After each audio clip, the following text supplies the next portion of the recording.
Start करते time next equation से पहले पढ़ा था, जो मेरे पास गिब्स एनर्जी का रिलेशन किसके साथ पढ़ा था, किसके साथ, ई ऑफ सेल के साथ, कि ईएमएफ ऑफ सेल के साथ क्या रिलेशन पढ़ना था जी। ये पढ़ने से पहले हमने किससे स्टार्ट किया था, वर्क डन से स्टार्ट किया था। मैं जो वर्क डन रोहित पढ़ रहा था, वर्क डन मैं दो टाइप का पढ़ता हूँ जी। एक मेरे पास वर्क डन होता है पीवी वर्क डन, ठीक है जी, पीवी वर्क डन। दूसरा मेरे पास कौन सा जी, नॉन पीवी वर्क डन, ठीक है जी। ये अपने को फिजिक्स में पढ़ना है, ओके। जो अपना केमिस्ट्री में पढ़ना, नॉन पीवी वर्क डन पढ़ना जी।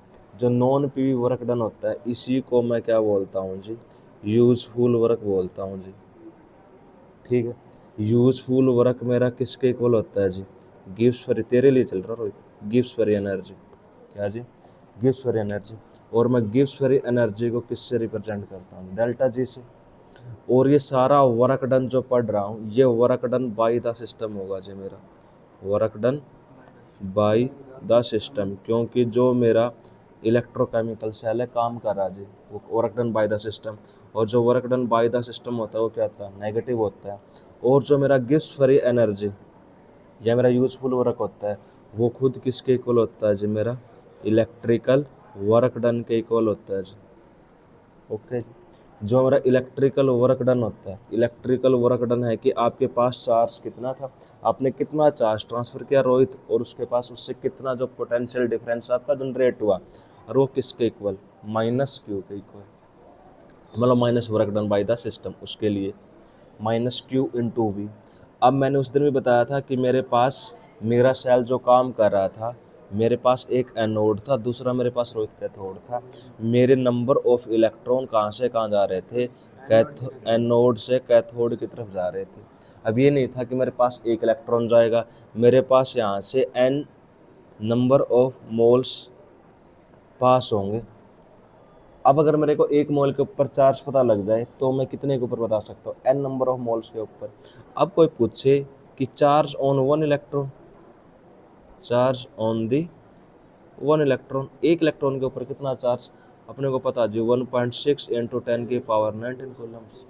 फिर किसी ने रोहित से पूछ लिया एक मोल के ऊपर कितना चार्ज, आपके पास 1 मोल ऑफ इलेक्ट्रॉन है, उसके ऊपर पूछे मेरे पास चार्ज कितना, तो चार्ज अपने को सिंपल बताना जी, एक मोल, एक मोल की वैल्यू मेरे पास 6.023 10 की पावर 23, 1.6 इंटू 10 की पावर 19 कूलम। कैलकुलेट करके वैल्यू मेरे पास है 96,500 कूलम। अब रोहित को पता है जो 96,500 कूलम है वो किसके इक्वल मेरे पास, 1 फराडे के। अब लेकिन एक मोल की वैल्यू है, यहाँ पर मोल्स मेरे पास क्या है जी, n मोल्स है, n मोल्स ऑफ इलेक्ट्रॉन थे, तो अपने पास वैल्यू क्या होगी जी, NF हुई। यहाँ से जो इलेक्ट्रिकल वर्क डन, जो डेल्टा जी की वैल्यू निकालेंगे, वो मेरे पास माइनस NF। और जो मेरे सेल ने पोटेंशियल डिफरेंस जनरेट किया था वो क्या किया था, ई किया था, मैंने इसको ई लिख दिया। ये बात मेरी किस पे है जी, नॉर्मल कंडीशन पर। अगर इसी चीज़ को उसने बोला कि मैं किस पर कंसिडर करूँ, STP पर, स्टैंडर्ड टेम्परेचर एंड प्रेशर, तो आपको पता है टेम्परेचर पूरा सामने रखा 298 केल्विन, प्रेशर कितना 1 atm। तो उस टाइम मेरा जो डेल्टा जी किस में कन्वर्ट हो गया, डेल्टा जी नोट और माइनस NF E0। अब आपसे कोई पूछेगा कि मैंने डेल्टा जी के साथ रिलेशन क्यों ड्राइव किया, मैं तो डायरेक्ट ई भी तो ऐड कर सकता था, ई, ये बात पहले भी हुई थी मेरी कि मैं डायरेक्ट जो पोटेंशियल डिफरेंस है, इलेक्ट्रोड पोटेंशियल, उसको ऐड नहीं कर रहा जी। ऐड करने के लिए मैंने सहारा किसका लिया, गिब्स फ्री एनर्जी या डेल्टा जी का। ऐसा क्यों, मेरे लाडले चले मेरे नहीं छोटा हुआ।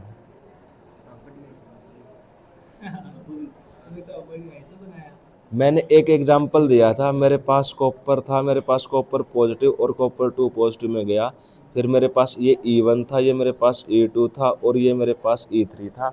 और हमने बोला था E3 किसके इक्वल, E1 प्लस E2 के इक्वल। लिख सकता था नहीं लिख सकता था, नहीं लिख सकता था। अब एक बात बताई थी क्यों नहीं लिख सकता था,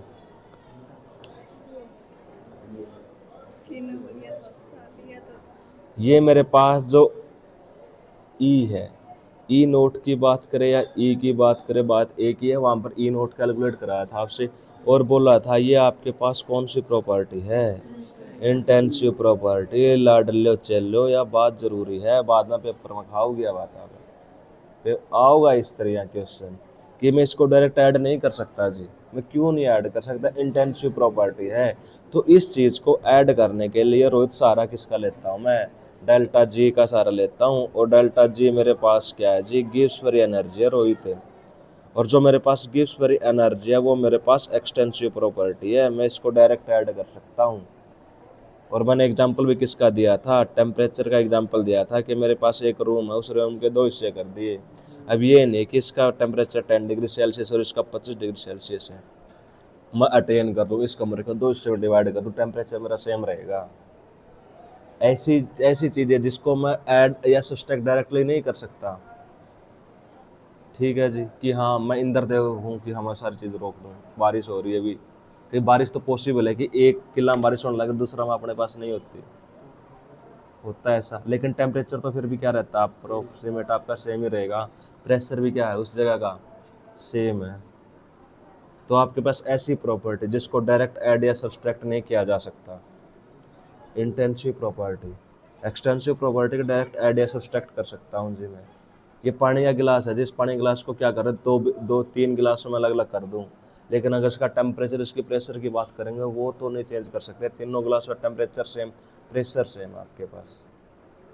वो चीज़ें जो इजीली आपके पास क्या ना हो पाए, ऐड या सब्सट्रैक्ट ना हो पाए, वो आपके पास क्या जी, इंटेंसिव प्रॉपर्टी, और आपके पास क्या जी, एक्सटेंसिव। ओके जी।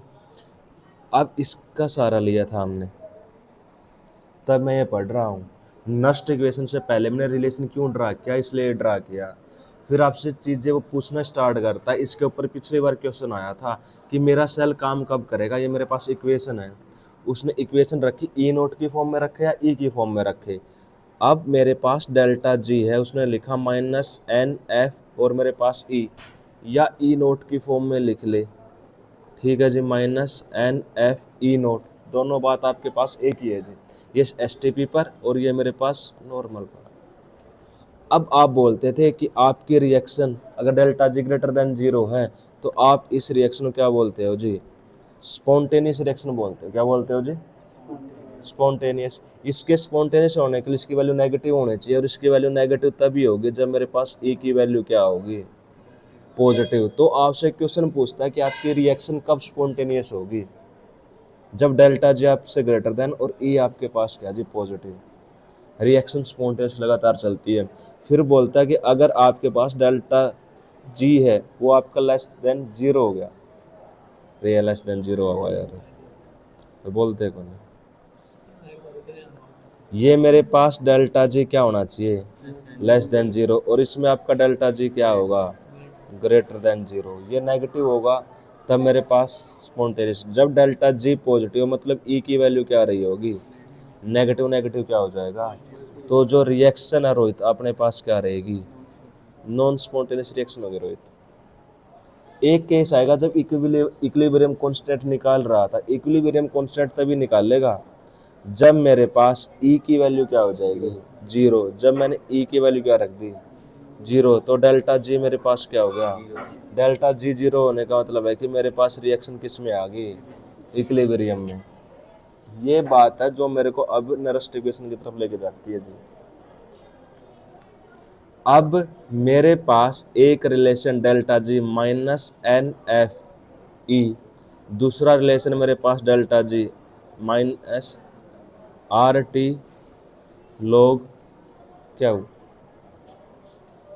जो आप रिलेशन लिखते हो नस्ट इक्वेशन ड्राइव करने के लिए कि मेरे पास डेल्टा जी किसके इक्वल लिखा आपने, delta G naught plus R T L N क्या हो, इक्विलिब्रियम कांस्टेंट। आपको ये जो रिएक्शन पढ़ूंगा ना तो उसके ऊपर लिखा है Nernst equation for a reversible reaction, एक रिवर्सिबल सेल रिएक्शन के लिए पढ़ रहा हूँ मैं सारी बातें। फिर रोहित इसकी वैल्यू पुट करना स्टार्ट की थी, जब वैल्यू पुट करना स्टार्ट की तो लिखा एन एफ ई, ये मेरे पास EMF ऑफ सेल है रोहित, और ये मेरे पास NFE नोट ऑफ सेल है, प्लस कौन सा साइन है फिलहाल, प्लस का। यहाँ से प्लस के साइन से स्टार्ट करोगे, RTLN इक्विलिब्रियम कांस्टेंट या इक्विलिब्रियम कोएफिशिएंट लिखते हो आप, तो इसको आपने Q लिख दो या आप इसको K इक्विलिब्रियम लिख दो, आपकी मर्जी है जो आप यूज करना चाहते हो जी। जब इसको मैंने डायरेक्ट लिखा जो कट करके NF, तो मैंने लिख दिया E naught of cell minus का RT NF LN Q या क्या जी, K इक्विलिब्रियम। फिर मेरे पास लॉग की फॉर्म में E naught of cell RTNF, log को आप क्या लिखते हैं 2.303 लॉग, K इक्विलिब्रियम लिखते हो क्या लिखते हो। अब स्टैंडर्ड टेम्परेचर एंड प्रेशर पर जब रोहित बात हुई थी कि RTF और ये सारी चीज़ें कैलकुलेट करने के बाद मेरे पास वैल्यू आती है 0.0591। अगर मैं इसको कभी कभार 0.6 लिख सकता हूँ जी, जब अगर ये डायरेक्ट कट रहा हो, मान लो कि नीचे आपके पास 3 इलेक्ट्रॉन आ रहे हैं, नीचे 6 इलेक्ट्रॉन आ रहे हैं, ये जब एग्जैक्ट कट है 3 का पाड़ा पे, तो आप इसको क्या यूज कर सकते हो, 0.06 यूज कर सकते हो, वरना 0.05 दो पे तो है, 2 थी अच्छी। बाकी अगर आपके पास क्लोज आंसर दिए हैं ऑप्शन में चेक करना, जब ऑप्शन की बात आए कि क्लोज आंसर है तो पुट करना यही। अगर वैसे हरियाणा बोर्ड में पूछ लिया तो आप पे 0.06 पुट कर सकना, वो आपको पता लग जाएगा कि मैथमेटिक्स जब कैलकुलेशन करते हैं तो आपके पास आता है। तो जो आपके पास E ऑफ सेल है वो इक्वल हुआ E naught of cell minus का 0.0591। आप देखिए N है, N मेरे पास नंबर ऑफ इलेक्ट्रॉन है किसी बैलेंस्ड रिएक्शन के, और फिर आपने लिखा लॉग K इक्विलिब्रियम और Q। इस K इक्विलिब्रियम का हिसाब कर लेते हैं। जब इसका हिसाब करते हैं तो मैंने एक रिएक्शन लिखी, मैं ZN वाली रिएक्शन बता रहा हूँ। मेरे पास जो मैंने लेफ्ट हैंड साइड हमने क्या लिया था, जिंक लिया था, और राइट हैंड साइड हमने क्या लिया था, कॉपर। इस साइड जिंक का इलेक्ट्रोड था, इस साइड कॉपर का इलेक्ट्रोड था। रिएक्शन लिखी थी कि लेफ्ट हैंड साइड मेरे पास ऑक्सीडेशन हो रहा था। जब मेरे पास ऑक्सीडेशन हो रहा था ZN2 पॉजिटिव प्लस 2 इलेक्ट्रॉन, ये मेरे पास किस में, सॉलिड में, और ये मेरे पास किस में, एक्वस में। ठीक है जी, ये मेरे पास रिएक्शन कौन सी है, एनोड की, और एनोड पर आपके पास क्या होता है, ऑक्सीडेशन होता है। ओके जी, अब 2 इलेक्ट्रॉन का एक्सचेंज हुआ।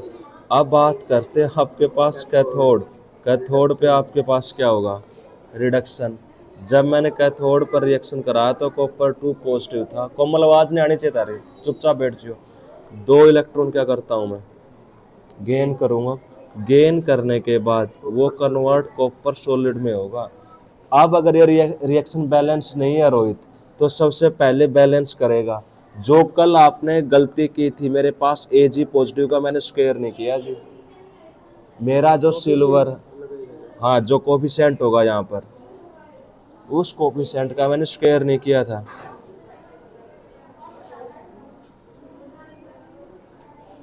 ये रहा। आप देखो इसमें डिफरेंस क्या आपके पास, ये रिएक्शन लिखिए Mg2 positive 2 Ag positive, Mg2 positive और 2 Ag। उसमें इक्विलिब्रियम कांस्टेंट नहीं, इसे में इक्विलिब्रियम कांस्टेंट है। जब इक्विलिब्रियम का स्टोइचोमेट्रिक कोएफिशिएंट, सॉरी, मैं K इक्विलिब्रियम लिखूंगा जी, या Q की वैल्यू लिखूंगा, प्रोडक्ट की कंसंट्रेशन Mg2 पॉजिटिव और मेरे पास Ag पॉजिटिव का स्क्वायर लिखूंगा। हालांकि मेरे पास सॉलिड A वैल्यू 1 हो जाएगी। फिर मैं इसके लिए लिखूंगा Mg की कंसंट्रेशन और मेरे पास Ag पॉजिटिव का स्क्वायर। हम ये रिएक्शन कंसिडर कर रहे हैं जी।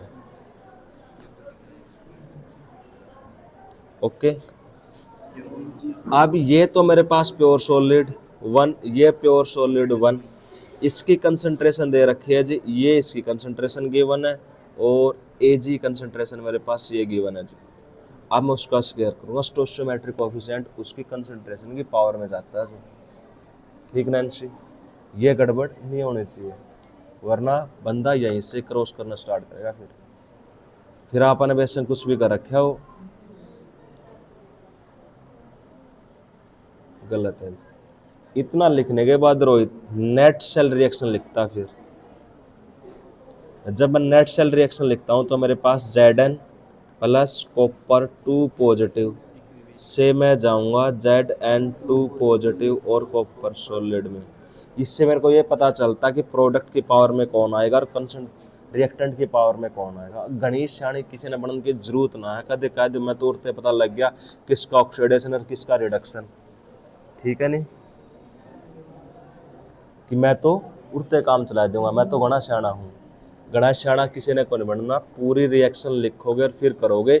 3 नंबर से किसी ने मेरे खोए पेपर में फिर बताऊंगा, उसने तारा घरा पहुंच चुका मैं बतावा कौन बिरा पैट जाएगा, पूत के पैर पलाना में दिख जाएगा। मैंने सीट की बात को नहीं, जब बंदा के नंबर कटा जब अपने आप रोया करा वो। तो मेरे को पता चला कि किसी ने जो गलती नहीं होनी चाहिए वह नहीं करनी भाई। देख 30 सेकंड लगेगी ज़्यादा। मैं पहले तो ई सेल है, EMF ऑफ सेल। जब आप इसको लिखते हो तो यहाँ पर मेरे पास क्या लिखा, कैथोड का रिडक्शन पोटेंशियल। ठीक है जी। फिर आप लिखते हो एनोड का रिडक्शन पोटेंशियल। दोनों का मैं रिडक्शन पोटेंशियल लिखता हूँ जी। दूसरा मेरे पास E नोट ऑफ सेल है, E naught of cathode minus E naught of anode. इसका भी रिडक्शन पोटेंशियल और इसका भी रिडक्शन पोटेंशियल। या दोनों का ऑक्सीडेशन पोटेंशियल लिखो या दोनों का रिडक्शन पोटेंशियल लिखो। अब कन्फ्यूजन कहाँ होगी जी, कन्फ्यूजन होने का कि ये मेरे पास Zn था, मैं Zn से Zn2 पॉजिटिव में गया और 2 इलेक्ट्रॉन लूज कर दिए जी। ओके, जब मेरे पास ऑक्सीडेशन हो रहा है जी, मैं वैसे तो ऑक्सीडेशन मैंने लिखा है इसका ऑक्सीडेशन पोटेंशियल, और जो मेरे पास ऑक्सीडेशन पोटेंशियल होता है उसको लिखता हूँ Zn से Zn2 पॉजिटिव में जाएगा।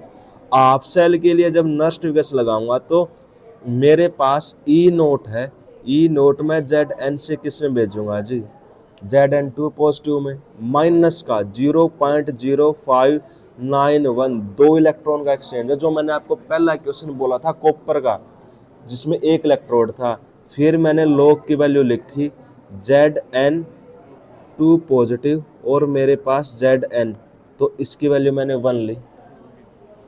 ओके जी। अब एक बात बता, ये वैल्यू मेरे पास 1 हो गई। यहाँ से उसने क्वेश्चन पूछना स्टार्ट किया, सिर्फ इसको लिख रहा हूँ जी मैं। 0.0591 किससे डिवाइड किया, 2 से, और फिर मैंने लिखा log Zn2 पॉजिटिव। अब क्वेश्चन पूछना स्टार्ट करेगा वो, अगर मेरे पास Zn2 पॉजिटिव की मैंने कंसंट्रेशन क्या कर दी, इंक्रीज कर दी, तो मेरा जो ऑक्सीडेशन पोटेंशियल है बढ़ता या घटता है, बढ़ेगा या घटेगा। जैसे मेरे पास इसकी वैल्यू बढ़ेगी, ठीक है जी, ये वैल्यू मेरे पास क्या हो जाएगी, बढ़ रही है। अगर ये वैल्यू बढ़ रही है तो मेरा ऑक्सीडेशन पोटेंशियल क्या होता है जी, घटेगा। तो मेरे पास ये वैल्यू भी घटेगी, ये वैल्यू घट रही है मतलब ये वैल्यू घटेगी, तो आपके पास ओवरऑल वैल्यू क्या हो रही होगी, डिक्रीज। अगर मैंने ये कंसंट्रेशन क्या कर दी, डिक्रीज कर देता हूँ, अगर इसकी कंसंट्रेशन डिक्रीज करता हूँ तो ये घटेगा। ये घटने से ये वैल्यू आपकी क्या होगी, बढ़ेगी जी। आई बात समझ में। ये ऑक्सीडेशन पोटेंशियल। जब मैं हाफ सेल रिएक्शन लिख रहा हूँ, अब दूसरी रिएक्शन कॉपर के लिए, वो आपसे क्वेश्चन पूछेगा 1 नंबर में। यहाँ से अगर कभी +2 के बाद कंपटीशन का पेपर में एंट्री करोगे, हरियाणा बोर्ड में यहाँ तक वो सिंपल ड्राइव कराता, क्वेश्चन ड्राइव कर दे या क्वेश्चन देगा, लेकिन जैसे ही +2 पास करी, +2 पास करते भूल जाओ इस टाइप के आएंगे। अच्छी किस्मत हुई तो डायरेक्ट क्वेश्चन, थोड़ा बंदा दिमाग खराब हुआ तो फिर कंसेप्चुअल बात करता वो, जब कंसेप्चुअल क्वेश्चन आएगा तो यहीं से उठता फिर वो। फिर वो बात करता है कि मेरे पास कॉपर था, मैं कॉपर 2 पॉजिटिव से उसने 2 इलेक्ट्रॉन गेन करके रोहित कॉपर सॉलिड में चला गया जी, एक्वस।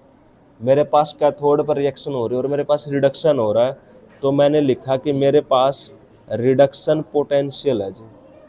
रिएक्शन मैंने लिखी, कॉपर 2 पॉजिटिव से कॉपर में गया जी। फिर उसने बोला मेरे पास E naught of copper 2 positive से कॉपर में जा रहा है, वैल्यू मेरे पास 0.0591, 2 इलेक्ट्रॉन है जी, 2 इलेक्ट्रॉन लिखे। फिर लॉग कॉपर और मेरे पास क्या जी, कॉपर 2 पॉजिटिव, ये वैल्यू आपके पास 1। रोहित फिर क्वेश्चन आता है कि मैंने अगर इसकी वैल्यू बढ़ाई तो ये वैल्यू घटती है बढ़ती है? ये मैंने कॉपर 2 पॉजिटिव की वैल्यू इंक्रीज कर दी। कॉपर 2 पॉजिटिव की कंसंट्रेशन इंक्रीज करने से मेरे पास ये वैल्यू बढ़ती है घटती है? लॉग का वैल्यू छोटी होना, नेगेटिव में जाना, लॉग की वैल्यू डिक्रीज होना, वैल्यू नेगेटिव में आना, ये नेगेटिव में आएगा तो पॉजिटिव में आएगा, तो मेरे पास ये वैल्यू बढ़ेगी और मेरे पास ये वैल्यू बढ़ेगी, मेरे पास दोनों वैल्यू क्या होगी, उससे उल्टा होगा। अब अगर ये वैल्यू मेरे पास क्या होगी, डिक्रीज, तो ये वैल्यू मेरे पास क्या हो जाएगी, पहले अच्छा पहले या इंक्रीज होगी, इसके इंक्रीज होने से ये बढ़ी, ये वैल्यू घटी, इसके घटने से ये वैल्यू मेरी क्या होगी जी, बढ़ गई। ये वैल्यू घटी तो ये वैल्यू भी आपके पास क्या जी, घटेगी। पहले उल्टा बोला था क्या ना यार, ये वैल्यू बढ़ेगी तो ये घटेगी, तो वे ठीक है ठीक है ठीक है। नेगेटिव में, नेगेटिव लॉग में ये वैल्यू बढ़ेगी, ये छोटी आएगी, ये छोटी आएगी तो ये नेगेटिव होगा, ये नेगेटिव होगा तो मेरे पास क्या जी, नेगेटिव नेगेटिव आपके पास क्या जी, पॉजिटिव आपके पास, तो वैल्यू बढ़ेगी। जब गलती करी तो फिर मैं बताऊँ। ई ऑफ कॉपर, अरे छोड़ दे यार कौन जानता, कॉपर 2 पॉजिटिव से कॉपर, कॉपर 2 पॉजिटिव से कैथोड की रिएक्शन माइनस ई, Zn2 पॉजिटिव से क्या, किसकी वैल्यू लिखी है, ऑक्सीडेशन पोटेंशियल, रिडक्शन पोटेंशियल,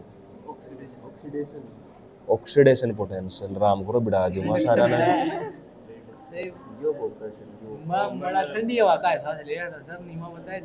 देख ले उरे बिड़ा दूंगा तना मैं, जो इस बात का डर है वह गड़बड़ करो। रिडक्शन पोटेंशियल, रिडक्शन पोटेंशियल,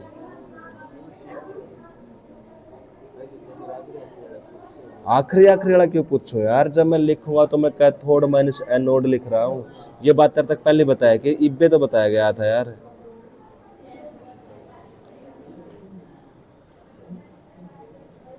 दोनों का रिडक्शन, ये मेरे पास कैथोड की थी, ये मेरे पास एनोड पर था, दोनों पर रिडक्शन पोटेंशियल लिखूंगा तो मैंने क्या लिखा, रिडक्शन पोटेंशियल।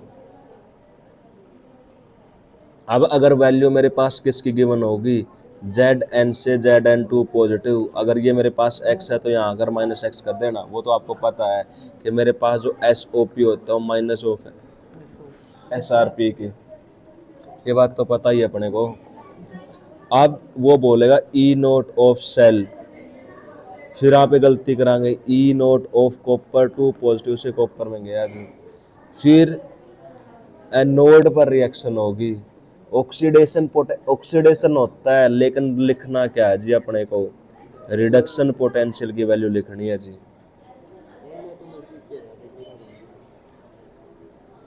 ओवरऑल वैल्यू लिखनी आपको मैंने पहले सिखाई दी थी।